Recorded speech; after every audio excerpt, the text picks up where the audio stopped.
गर्भावस्था के 23वें और 27वें सप्ताह के बीच शिशु विभिन्न प्रकार की ध्वनियों और आवाजों को सुनना शुरू कर देता है। सबसे स्पष्ट और महत्वपूर्ण ध्वनि जो वह सुन सकता है वह होती है उसके माँ के हृदय की धड़कन। हालांकि समय बीतने के साथ शिशु गर्भ से बाहर की आवाजों पर प्रतिक्रिया देना आरंभ कर देता है। ऐसे समय पर आप अपने बच्चे को कहानियां सुना सकती हैं और क्या पता वह किस आवाज पर प्रतिक्रिया दे दे।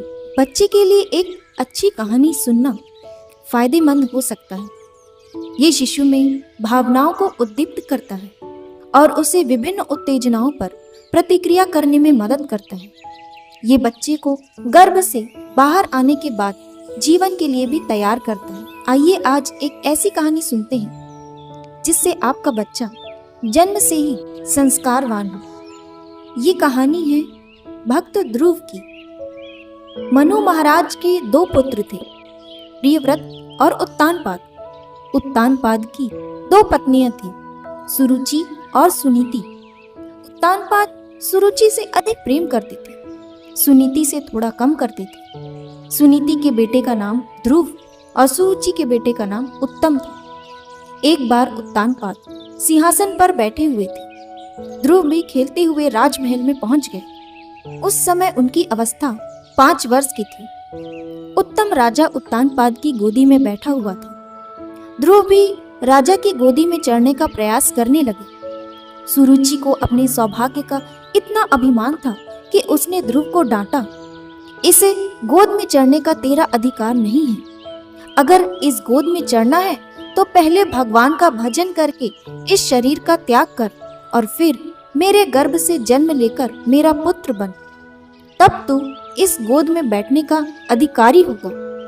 ध्रुव जी रोते हुए अपनी माँ के पास आए, माँ को सारी व्यथा सुनाई। सुनीति ने सुरुचि के लिए कटु शब्द नहीं बोली। उसे लगा यदि मैं उसकी बुराई करूंगी तो ध्रुव के मन में हमेशा के लिए वैर भाव का संस्कार जाग जाएगा। सुनीति ने कहा, ध्रुव, तेरी भी माता ने जो कहा है सही कहा है।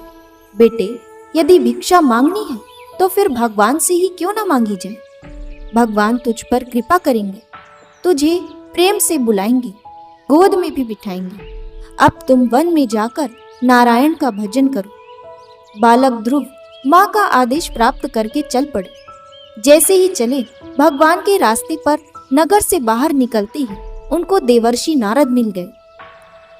हम भगवान के रास्ते पर चले तो सही, उनसे अपने आप सहायता मिल जाएगी।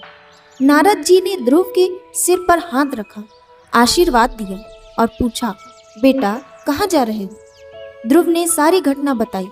नारद जी थोड़ा परीक्षण करना चाहते थे। 5 वर्ष का बालक भगवान के दर्शन के लिए भयंकर वन में जा रहा है। नारद जी जानते थे कि ये झगड़े के कारण निकल आया है। वो देखना चाहते थे कहीं ये बीच से ही लौट ना जाए।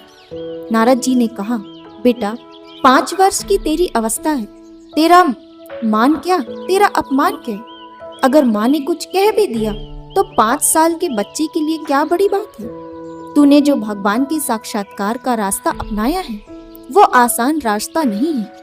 बड़े बड़े संत लोग घर छोड़कर आ जाते हैं, उनके बाल सफेद हो जाते हैं, फिर भी सबको भगवान नहीं मिलते। ये बड़ा कठिन रास्ता है, एक बार विचार कर लो। ध्रुव जी ने कहा, महाराज आप मेरे रास्ते में सहयोग कर सकते हो तो करिए, अन्यथा मुझे सलाह मत दीजिए। मैं ये रास्ता छोड़ने वाला नहीं हूँ। नारद जी बहुत खुश हुए और ध्रुव जी को तुरंत अपना शिष्य बना लिया। ध्रुव जी ने दीक्षा नहीं मांगा, नारद जी ने स्वयं दीक्षा दे दी। ये भगवान की कृपा है। नारद जी ने कहा, बेटा मैं तुमको मंत्र दूंगा।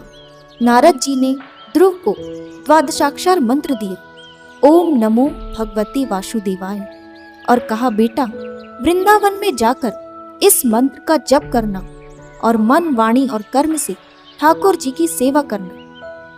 ध्रुव जी मधुवन में आकर साधना करने लगे। ध्रुव जी अन्न जल का त्याग करके भगवान के ध्यान में लग गए।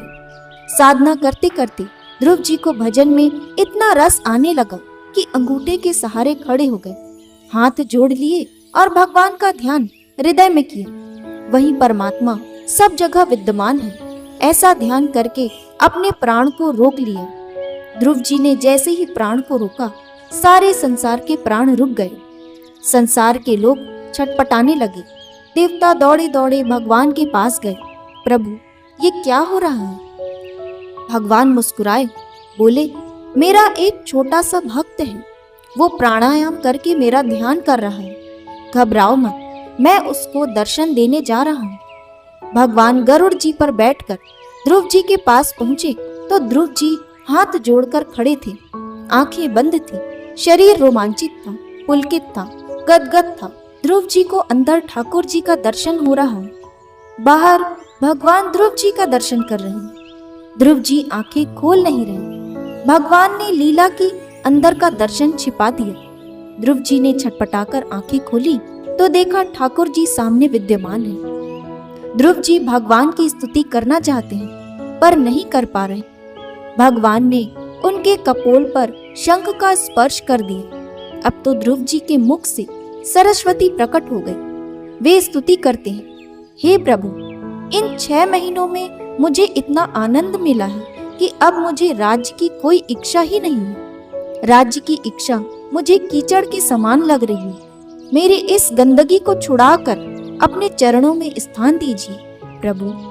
भगवान ने कहा, बेटा ध्रुव, मेरे चरणों में तो तुझे स्थान मिलेगा ही, पर अभी तुम राजा बनकर राज्य का सुख भोगो। मुझे दिखाना है कि जो मेरे रास्ते पर चलता है उसे मैं सांसारिक सुख भी देता हूँ, परलौकिक सुख भी देता हूँ। अंत में मैं तुम्हें अटल पदवी दूंगा।